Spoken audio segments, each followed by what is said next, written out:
I need a drink.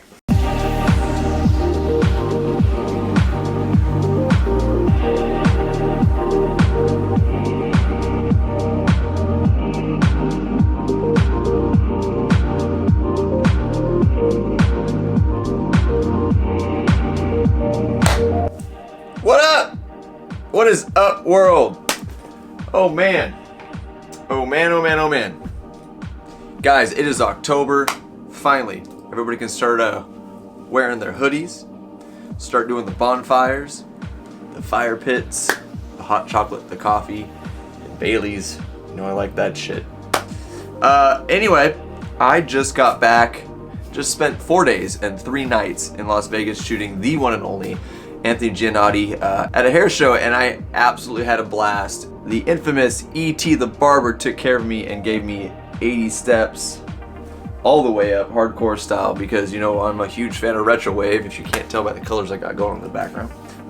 Anyway, I did it. I did a thing. I Hackintosh. I built a Hackintosh. Here's why I did it. For the longest time, my production computer, my music computer, has been this guy, the Mac Mini from 2012, which honestly has been an amazing beast of a computer for my music production. And here's why. This is one of the last models that they put the quad-core i7 in, and have been using it for the last 7 or so years. And for music, it's been awesome, and I've been completely happy with it until I started doing this.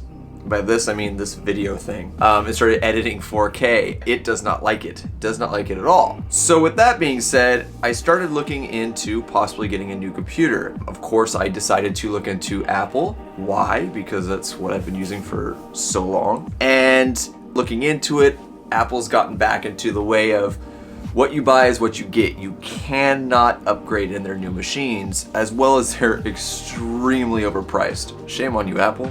Absolute shame on you. So I started looking into Hackintoshes. I really didn't even know that was a thing until running into the issue with my computer. So I decided to figure out how to do one and how to hack one.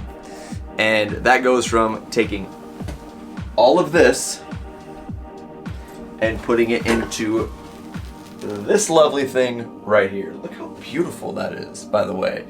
I didn't think I would get into the colors and all of the cool gadgets with the computer, but lo and behold, I am trendy as shit, and I fell into it. Now I noticed a lot of videos out there and tutorials either go super crazy budget Hackintosh, or all out everything I can fit into a computer for as much budget as I can afford into a Hackintosh. And I hadn't seen any videos with kind of a mid-range, basic consumer build Hackintosh, so that's kind of the realm I went into. I tried to keep this under $800. Depending on the route you go, if you choose all the colors and things like that, you can do this same build and keep it under $1,000, and that's kind of where I went. I went a little bit over 8. After 8, I kind of just paid attention on sticking under the $1,000 mark. So I decided to do this video to explain how I did it. I think it's going to be a 3-part video. First, I'm going to tell you what went into this computer and why I chose it, and some of the hangups I ran into while doing it. The next video, I'm going to explain step by step how to hack a Tosh.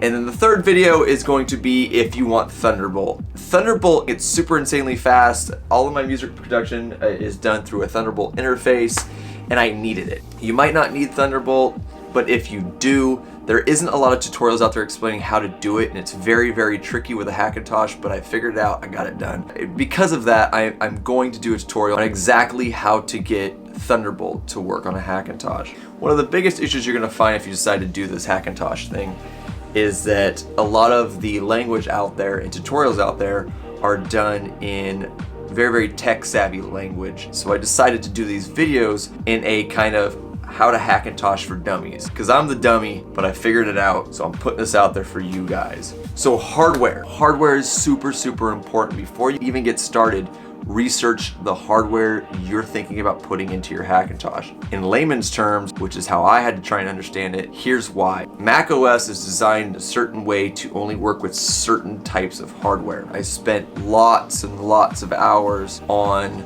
what hardware to use to fit my purpose: music production, 4K video editing.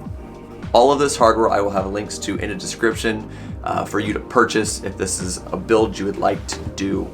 So the motherboard, I decided to go with the Asus Prime 370A. The reason I chose this motherboard is because it can handle Thunderbolt, which is what my interface is. Now, it's a little bit of an older motherboard, I understand that, but it works. It's proven to work, and it works well with the Hackintosh, so I went with it. Now, the cool thing about this motherboard is that it can handle up to 64 gigabytes of DDR4 RAM, as well as you can go up to the i9-9900K processor. Graphics card, super important, especially when editing 4K. Some tutorials and information I read and research I did basically said if I'm going for something that's mid-range budget but can handle 4K, it was the Sapphire Nitro RX 580 8 gig graphics card. Side note, the first one I got was wonky, which was one of my biggest headaches. It was a faulty graphics card. I went with an open box item, and unfortunately it had some issues, which I spent probably about 2 weeks trying to troubleshoot what those issues were, thinking it was something to do with the Hackintosh, and unfortunately the card was just crap. So with that being said, I actually upgraded just a little bit and went with the RX 590. It is literally plug and play, no issues. Now we're talking about processors. I decided to go with the Core i5 9600K processor. It is a 6-core, 6-thread processor. It's a little bit in the budget range, but I'm going from a quad-core processor from who knows when. So I knew this would get the job done. Again, with the upgrades, I wasn't too worried about. Eventually, if I want to upgrade, I can go all the way up to the i9-9900. As well as I went with 32 gigabytes of DDR4 Corsair RAM. I went with the RGB because I'm a fool and I couldn't handle not having that stuff light up. Look at that. It's pretty. Side note, I know there's a lot of people saying that you can't change the colors on these things because you're running a Hackintosh. It's not true. I'll explain how I was able to basically customize the colors in this rig. Now, aside from that, I went with the EVGA closed loop 120mm system.